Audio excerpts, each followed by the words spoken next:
नमस्कार दोस्तों, मैं बहुत बहुत स्वागत करता हूं आप सभी का आपके अपने बैंकिंग चैनल एवरीडे बैंकिंग में, जहां पे आपको अलग अलग बैंकों के प्रोडक्ट्स, उनकी सर्विसेज के साथ साथ और भी बहुत सारे महत्वपूर्ण फाइनेंशियल इंफॉर्मेशन दिए जाते हैं। और दोस्तों, ऐसे में जब सरकार के द्वारा जो है बैंकों के निजीकरण की बात की जा रही है, तमाम तरह के बहुत सारे न्यूज़ जो है मीडिया में निकल कर आ रही हैं, और स्पेशली जो है इस बात की चिंता और तब बढ़ जाती है जब सरकार द्वारा ही बजट पेश करते समय जो है दो सरकारी बैंकों के निजीकरण, मतलब कि दो बैंकों का प्राइवेटाइजेशन का जो है वो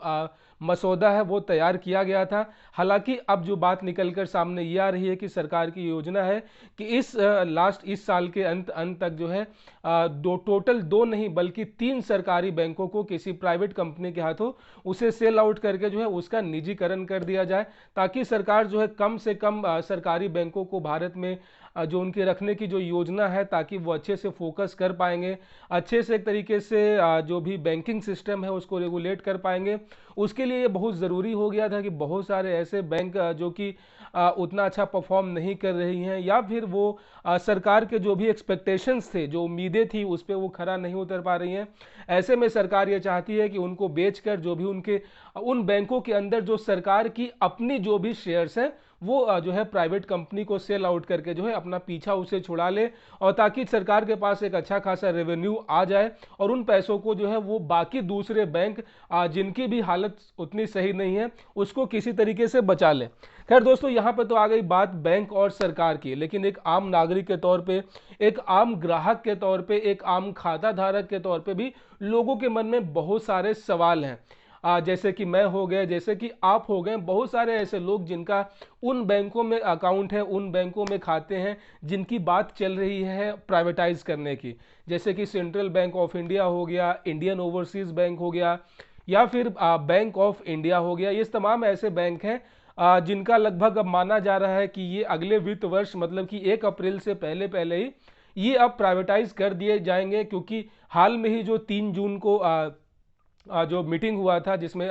फाइनेंस सेक्रेटरी लोग के लेवल का जो भी लोग थे, और जो कि नीति आयोग के लीडरशिप में जो कि ये मीटिंग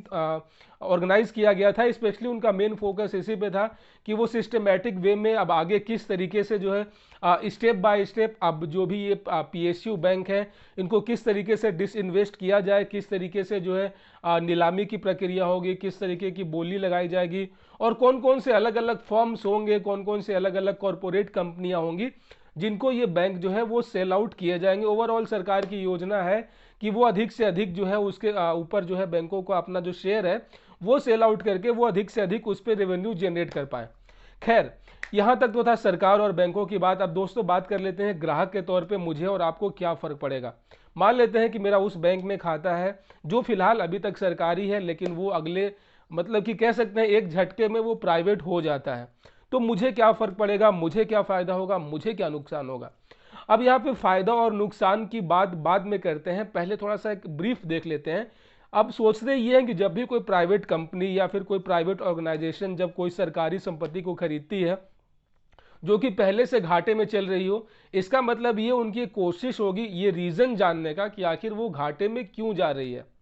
अब जाहिर सी बात है, जब तक वो इस रीजन को पता नहीं लगाएंगे तब तक तो वो मुनाफा कमाएंगे नहीं, और उन्होंने बैंकों को खरीदा ही है ताकि वो मुनाफा कमा सकें। ऐसे में उनकी पहली कोशिश होगी कि अपने उन बैंकों में जो जो कमियां हैं, जो जो खामियां हैं, जिसके कारण जो है ग्राहक उनसे दूर भाग रहे हैं, जिनके कारण जो है कोई ग्राहक उनसे लोन नहीं ले रहा है, कोई ग्राहक उनकी जो भी फैसिलिटीज़ हैं उनके फ़ायदे नहीं उठा रहा है, कोई भी ग्राहक उसके लॉकर्स को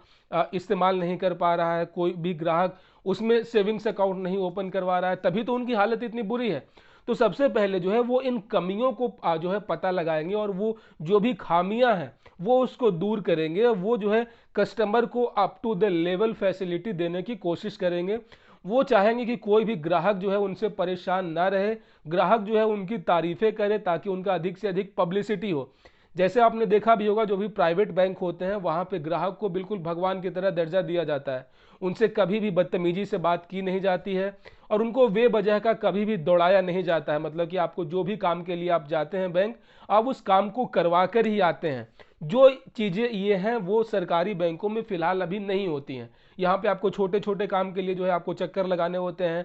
कभी लिंक फेल, कभी ये आपको बहानेबाजी करके टरकाया जाता है। तो सबसे बड़ा फायदा आपको ये होगा कि जैसे ही वो बैंक कंपनी जो है अपने बैंकों में उन सर्विसेज को जो है और बढ़ाएगी और एडवांस सर्विसेज देगी, तो सबसे बड़ा फायदा आपको ही होगा। एक ग्राहक के तौर पे, चूंकि आप पहले से उनके ग्राहक हैं, तो आपको ज़्यादा फैसिलिटी मिलेगी। आपको जो है जो जिन काम के लिए आपको 2-2 घंटे का समय बिताना पड़ता था, अब वो लगभग 20 मिनट में हो जाया करेंगे। तो कुछ इस तरीके से जैसे जैसे जो वो प्राइवेट कंपनी होगा जो उन बैंकों को खरीदेगा, वो अपनी सुविधाओं को बढ़ाएगा, वो ग्राहक सेवा का जो एक स्तर होता है उसको बढ़ाएगा, तो इसका फायदा आपको होगा इनडायरेक्टली। क्योंकि कोई भी कंपनी नहीं चाहती है कि उसके ग्राहक उससे दूर जाएं, उसका कोई ऐसा बिहेवियर ना हो, कुछ ऐसा वो एक्टिविटी ना करे जिससे जो है लोगों की नाराजगी झेलने का मौका मिले। क्योंकि लोगों के पास बहुत सारे ऑप्शंस हैं, आप एक गलती करेंगे तो ग्राहक जो है वो दूसरे पे चला जाएगा। तो ऐसे में जो है वो हमेशा ग्राहक को पकड़ के रखना चाहेगा, हमेशा उनको अच्छी फैसिलिटी देगा और उनको किसी तरीके का कोई भी कष्ट नहीं देगा, क्योंकि वो नहीं चाहेंगे कि वो अपने कीमती ग्राहकों को खोएं। अब दूसरा फायदा ये कि अभी तक जो भी सरकारी बैंक है, पीएसयू लेवल के जो भी बैंक है, मैक्सिमम से मैक्सिमम आपको 4% का ही आपको इंटरेस्ट रेट देते हैं। लगभग किसी में 10 मतलब कि 0.10 का 0.20 का फर्क होता है, लेकिन ऑलमोस्ट जितने भी है सरकारी कैटेगरी में वो सभी का जो इंटरेस्ट रेट है वो लगभग बराबर ही होता है। तो ऐसे में अब जब बैंक निजी हो जाएंगे तो वो उनका जो वो बैंक वो चाहेगा कि वो अपना जो रेट ऑफ इंटरेस्ट है, जो आपको ब्याज मिलते हैं अपने बचत खातों पे, वो उसको बढ़ाए। तभी तो पब्लिक अट्रैक्ट होगा, ऑडियंस उसके साथ और ज़्यादा जुड़ेगी और ग्राहक उससे जुड़ेंगे। क्योंकि भाई मुझे अगर एसबीआई में 4% मिल रहा था और अगर अब मुझे जो है बैंक ऑफ इंडिया में अगर मुझे 5% मिल रहा है, तो अगर मुझे 1% का भी प्रॉफिट हो रहा है तो मैं क्यों ना यहाँ पे जाऊँगा। ऐसे में अधिक से अधिक जो है कासा, एक बैंकिंग टर्म होता है CASA, मतलब कि करेंट अकाउंट सेविंग्स अकाउंट, तो इसकी जो तादाद है वो बढ़ेगी। जैसे जैसे और ज़्यादा वो इंटरेस्ट देंगे, लोग और ज़्यादा उन बैंकों की तरफ रुख करेंगे और साथ ही साथ वो लोन का जो इंटरेस्ट है उसको वो बढ़ाएंगे, उसको घटाएंगे, ताकि अधिक से अधिक जो है उनकी लोन जो फैसिलिटीज़ है उसका वो फ़ायदा उठाए। और साथ ही साथ वो आपको जो लोन देते हैं, बोरोवर लोन जो होता है, उस पर वो इंटरेस्ट जो है वो घटा दें, ताकि अधिक से अधिक पब्लिक जो है वो अट्रैक्ट हो। अब यहाँ पे बात आ जाती है मिनिमम अकाउंट बैलेंस का, जिसको लेकर लोगों के मन में सबसे ज़्यादा डर है कि भाई प्राइवेट हो जाएगा तो मिनिमम अकाउंट बैलेंस बढ़ जाएगा। तो गाइज यहाँ पे आप ये समझें कि जो मिनिमम अकाउंट बैलेंस होता है वो होता है कि आपको अगर अपना खाता वहाँ पे संचालित करना है तो कुछ नियम और शर्तें होती हैं। हर बैंकों का अपना रूल और रेगुलेशन होता है, और जो भी मिनिमम अकाउंट बैलेंस होता है वो एक पार्ट होता है बैंकिंग इंफ्रास्ट्रक्चर का। चूंकि आपका खाता वहाँ पे है तो आपको आपकी सारी जिम्मेदारी बैंकों के ऊपर है, आपका सारा रिकॉर्ड मेंटेन करना होता है। ओवरऑल आपका और आपके खाते से जुड़ा हुआ हर एक छोटी बड़ी जानकारी को वहाँ पे मेंटेन करना होता है, जिसमें अच्छा खासा बैंकों को भी खर्च होता है। अब चूंकि अभी जितने भी सरकारी बैंक हैं इनको अगर खर्चा 100 रुपये होता है, लेकिन ये ग्राहक से 50 रुपये ही वसूल करते हैं। बाकी जो 50 रुपये हैं ये जो है सरकार सब्सिडी देती है, जिस कारण जो है सरकार को ओवरलोड पड़ता है। इसी कारण से जो भी प्राइवेट बैंक होते हैं उनका जो मिनिमम अकाउंट बैलेंस होता है वो थोड़ा हाई होता है और मैक्सिमम से मैक्सिमम 10,000 रुपये तक का होता है। अब कोई ये बोले यार कि मैं इस लायक भी नहीं हूं कि मैं 10,000 रुपये अपने खाते में मेंटेन कर पाऊं, तो मैं उनको यही बोलूंगा कि भाई तो तुम्हें ज़रूरत ही नहीं है कि तुम बैंक में अपना खाता रखो। अब चूंकि सेविंग्स अकाउंट इसीलिए होते हैं कि आप वहां पर अपना जमा पैसा रखें, ठीक है। अब जिसके पास 10,000 रुपये भी जमा करने के लिए नहीं है तो भाई तुम्हारे लिए अपने घर का अलमारी ही काफ़ी है। अब व्यवहारिक सी बात है, अगर आपके पास 10,000 रुपये भी नहीं है कि आप बैंक में जमा रखो, जो है आप बैंक को आप प्रॉफिट दो, तो भाई यहाँ पे फायदा ही नहीं, आपको ज़रूरत ही नहीं है बैंक अकाउंट का। तो यहाँ पे अगर आप 10,000 रुपये मेंटेन नहीं कर पा रहे हैं तो ये कमी सरकार की नहीं, बैंकों की नहीं, ये आपकी कमी है। क्योंकि यार 10,000 से कम अगर मेरे पास है तो मैं बैंक में खाता खुलवाऊंगा ही नहीं, मैं अपने घर में रखूंगा, अपनी जेब में रखूंगा। तो ओवरऑल जो है कहने का मेरा मतलब ये है कि अगर थोड़ा सा अब क्वालिटी अगर आपको मिलता है तो उसका थोड़ा सा रेट भी ज़्यादा होता है, लेकिन उससे आपको नुकसान कम होता है। तो ओवरऑल गाइज एक ग्राहक के तौर पे कुछ इस तरीके का आपको मेरे ख्याल से सिर्फ और सिर्फ फायदा होने वाला है। नुकसान की तो यहाँ पे बिल्कुल बात ही नहीं होगी, क्योंकि नुकसान कोई भी कंपनी अपने ग्राहकों का नुकसान करना तो चाहती नहीं है। तो बहुत सारे लोग जिनके मन में डर है, अनावश्यक रूप का